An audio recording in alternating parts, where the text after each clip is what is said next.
Morning guys, welcome back to Project Jira. This is Rishabh here with another what are you doing?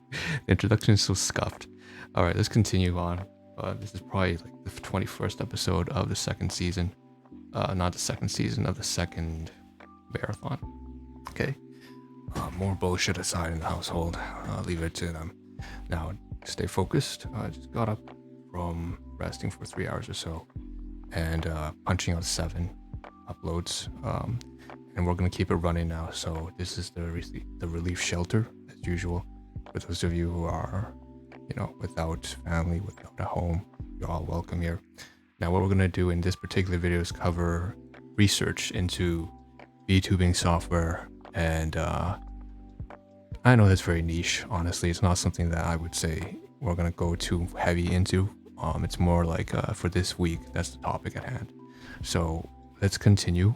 And we, in the previous episode, probably it's a daily upload.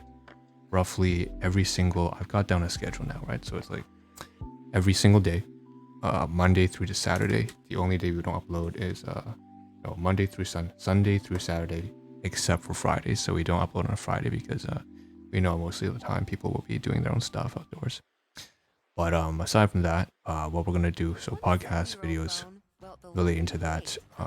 The previous video would have been a day ago, my point is, and that would have covered Vtube Studio as well as VRoid Studio. So between the two of them, we've been, and then Mixamo as well, or Mixamo, not Mixamo, from Adobe. Very interesting software, super interesting. Definitely something that was a learning experience, and it's all free. That's the best part of it all. So let's continue on this track. We do want to punch out within the next hour a reaction to Studio Gek, to Attack on Titan as well, and get rid of as many tabs as we can once again, so that we can actually get back out into the world and get some real stuff done. But we just have a long list of stuff lined up. So I think we'll cover about 10 tabs here. We're going to start off over here. You can see on the side here. By the way, I think every day I'm going to use UCam while I have the premium ability to switch scenes or switch the backgrounds by going through all the different office and making sure that the scenery, so I said office, but basically office scenery that makes sense for a Monday to Friday workday, maybe even Saturday. Maybe Saturday will be more of an open concept. Again, this is really kind of down to earth, just trying to keep it authentic. All right. So the first browser we have here on the side, the right hand side, we're going to stick to display. So you can see here, the 7 best VTuber software 2023, 2D and 3D programs ranked. March 20, 2023, people ask, what software do blah-de-da use? What software do blah-de-da use to make their models? DAZ 3, Blender, VRoid Studio. Again, we haven't, so if we have the previous tab here, just to mention, there are several videos at the very top right and left that we have to check up on. Okay, and we haven't watched them in completion, but at least we want to leave some comments in some of these. So for a lot of these, we are leaving these tabs open because we want to comment on them and get engaged with the learning process and with other people and creators who are making stuff about this kind of stuff. All right, and that aside, what we're going to do is just mention briefly that I noticed 2 tabs here that should have been knocked off. So we'll definitely take care of that. Hold on, give me a second here. All right, just a little bit of lag. So best VTuber software, you can see down here the rankings, VTuber Maker, powerful YouTube content creation software. 9 best software for seamless live streaming, the best YouTuber software, best free YouTuber software, go all the way down, Streamlabs, GitHub, Sports. They all try to market the same thing. I think that's actually kind of hilarious. They all have exactly the same keywords, you could say, ranking on Google. So best VTuber software, that's literally the first, and it's all for different sites. So .esports, Streamlabs, GitHub, Stream Mentor. And they talk about this looks like 3D models from VC Face, Leap Motion, Tracking World, Live 3D. I'm assuming that there are a lot of the reasons why I haven't ventured into these different softwares are because they are paid. So I'm obviously not going to spend money on things like this. Okay. Considering it's just a fleeting thing, we're just going to be in and out. All right, so next thing we did after that, okay, there was this blog. So Content Mavericks was a blog that we clicked on, right, to figure out what we should use. So we were learning about it seems like around a listing of 7 different softwares here. We have Restream, we have XSplit, we have Live2D. Okay, that one's paid. Yeah, that explains a lot. So a lot of these softwares, again, they're paid, so it's not very much use to me. Switcher Studio, highest ranking, but Apple only. So you can see there's a lot of these, and then there are some familiar softwares like Restream and XSplit that I wasn't aware were doing this kind of YouTubers to content stuff. But again, for those things, they're all paid plans and quite expensive. So yeah, better stream quality, brand their streams, but again, they all cost something. And XSplit turns you into pro, but the worst part, you can't create avatars. So that's kind of pointless for me. Top features, brand yourself, stream multiple audio sources, all that kind of stuff. All right, so that's that blog article from Content Mavericks. Where else do we go to in our exploration of this whole VTuber stuff? We realized we had to log into Steam. So we went over to Steam here for the first time in a long time. Here is VTube Studio. We didn't actually use it. Well, we used it. No, we didn't use it. We explored it. And then we're not going to go back on ever again because it's a 2D format and I'm not looking for 2D. So with innovative features, but it is very interesting that it does a lot for what it does do. It does it really well. So if you were to do a 2D sort of avatar and make use of it, you could do a lot of translation and also sorts of artificial voiceover intonations and make that work out. You could change your voice, in other words, and you could use AI to do so.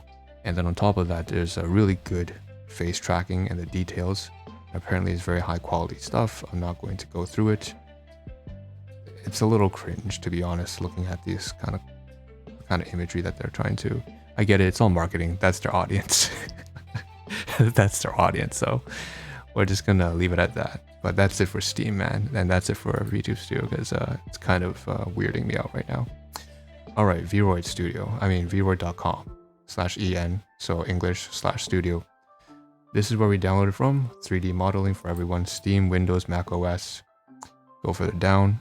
Promotion movie news updates. Again, it's still, anytime you mention VTube, it's going to be a little bit weird and a little bit these are some pretty how do you put this, it's kind of like a recluse. It's a little weird, but hey, you do what you do, right? You do combine templates to design new outfits. Okay, design your original outfits, selecting one or the other. Overlay more outfits, get the perfect result, blah de da. Of course, I'm assuming this is the kind of stuff people would use to, once again, get onto VR chat and stuff like glasses, furry ears. What the fuck, furry ears? Design textures and a pen tool. Texture editor supports pen tablets, pressure sensitive. You can also divide your design into more layers. Draw directly on a 3D model onto the UV texture to see your creation display in real time on 3D preview. And all that jazz. And it just goes on and on with the features. Oh, your models are yours to freely use. You can set your own terms of use for the data of every model, every texture, every item you create on VRoid Studio. Very interesting. Specifying if you give permission for the commercial use, credits, etc. And every model is exportable as VRM files and uploadable to apps that support the format. I think this is interesting. I'm not sure what happened, but when I exported, it was just .vroid, not .vrm. So I don't know what happened there. I may end up taking a look to see what I can do about that. Moving on, close that tab. All right. We have Bing Live2D Cubism. So we searched up like, what's the time? What's the time looking like? We're only 9 minutes in. Very good. We're on track. A good schedule right now. I can't tell you how freeing it is to not give a damn about the drama of other people in this household who are so crazy. All right, Live2D Cubism, 2D model maker, creates dynamic expressions by applying deformation to the source illustration. Multiple deformation tools are available for a wide range of cases. Early 20th century avant-garde art movement that has revolutionized European painting and sculpture. Cubism. In Cubist works, oh wow, this is getting real classical now, and inspired related artistic movements in music, literature, and architecture. In Cubist works of art, the subjects are analyzed, broken up, and reassembled in an abstract form, instead of depicting objects in a single perspective. The artist depicts the subject from multiple perspectives to represent the subject in a greater context. Cubism has been considered the most influential art movement of the 20th century. Shit. The term Cubism is broadly associated with a variety of artworks produced in Paris or near Paris during the 1910s and throughout the 1920s. Okay, great stuff. So Great Depression and pre-Great Depression. Okay. So I guess that's what the inspiration between the naming and the branding of Live2D Cubism is. So Live2D Cubism is of course another model maker. It's for 2D. Again, we're not interested in this particularly, but I do recognize that it's probably a lot easier to rig and form the skeletal model. Not the skeletal model, sorry. The skeletal model is only for 3D, but for rigging the face, right? And it's very easy, I'm assuming, compared to doing it 3D, but I don't know. I don't even know if I agree with that statement, because if you do motion capture, I think it could actually be easier to do 3D mapping of your motion and gestures and movements over onto, and so that was a bit redundant, over onto your model. So anyways, point is we downloaded it.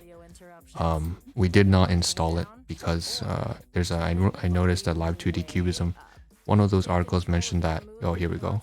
Here's the new tab here. This is their homepage. It says it right here. So this is what we're worried about. It says download the trial version free, which is valid for 42 days. And after the trial expires, you can continue using the free version. But again, it's a trial version and trial only. So for 42 days, that's about a month and 2 weeks, right? About like 5 to 6 weeks of time. Difference between these release versions and beta versions, notice for new installations under Mac OS.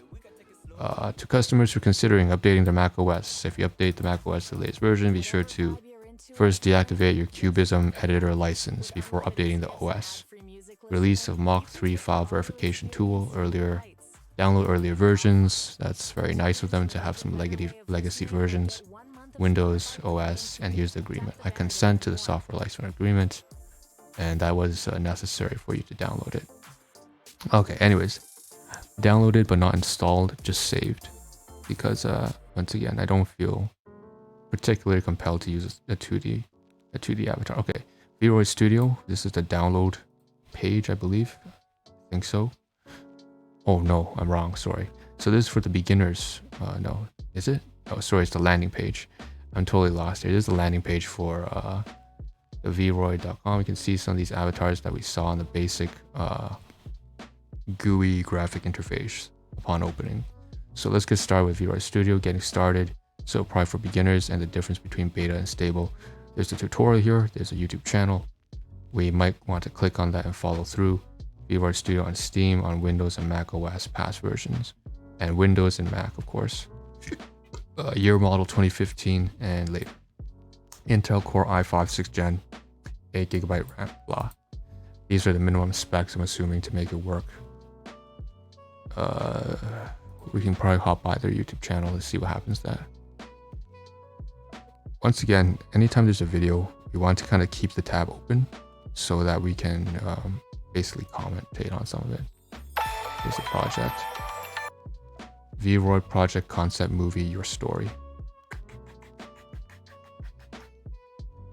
And I noticed that everything here, looking at all of this stuff, it seems to be, there's a Japanese studio official tutorial. Most of the stuff here is in Japanese. I guess it shouldn't be surprising. And we should probably subscribe to this or something like that. The most recent videos are about a year ago, so I don't think that's going to do anything. Yeah. But it's interesting enough that we want to probably click on their concept movie, your story animation, and commentate inside there again. Just kind of get involved.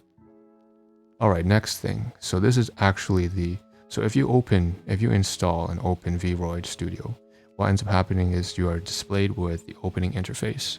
And where that leads you is like 3 avatars that are basic samples that you can use, as well as the settings on the 3 dots on the very top right. And if you open it, there's a beginner's guide. There's also getting started and FAQs and frequently asked questions, help, so on and so forth. So, and settings, of course, settings. And if you click on one of the links that has to do with beginners, it will lead you to over here. So it pops open a new link. Most of the options on the drop-down menu on the 3 dots lead you to a new link. Opens a web browser. So this is VRoid, getting started with VRoid. Articles in the section. Getting started with VRoid. Sorry guys, this is a lot to cover, man.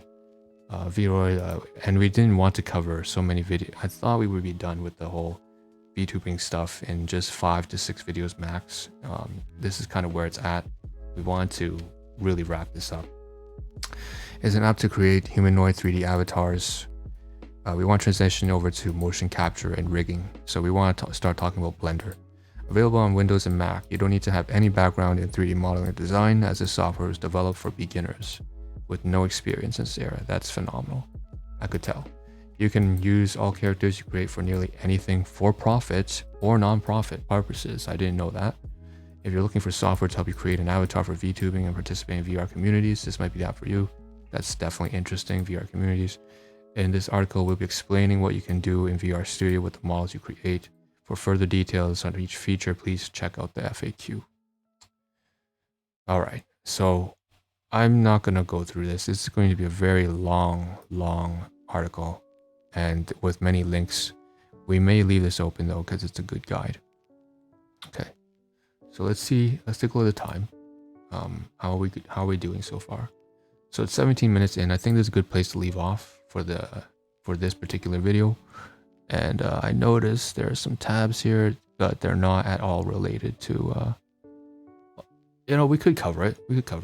So, well, we'll mention it briefly, but we have some tabs here on the side I see that go through the YouTube Studio, the podcast that we set up. But more importantly, there's Twine. So if we can get rid of these tabs, we can start to download and talk and discuss briefly about a software called Twine and Stable Diffusion. 2 softwares we're learning from the public library that I frequented until about 3 weeks ago, when things kind of went to shit and I had to do all the podcasting stuff. Feel like a hermit for the past 3 weeks, man. It's pretty awful. But we have to do what we have to do. So the podcasting stuff is finished now. We just have to cover it in video, and then we'll be back into the world again. So long story short, over here is Twine, and we definitely want to get to that. So we'll probably cover these tabs in the next video. That's the next topic, I believe. Or if not, we may cover on the other side. The other browser has a bunch of Twitter stuff that we want to get through. It's all just tweets. We don't really give a shit about Twitter because it's so much drama. But one thing I can say is every time we upload something, a notification pops up. We are prompted to basically put a notification and schedule a tweet, right? So for business purposes, just for marketing. And then what I notice is every time the feed has something interesting. So maybe that's what we'll discuss there. I don't know. What's upcoming next? The future will tell. You'll find out. You'll know in the future. I won't. See you in the next one. This is Reshef again. If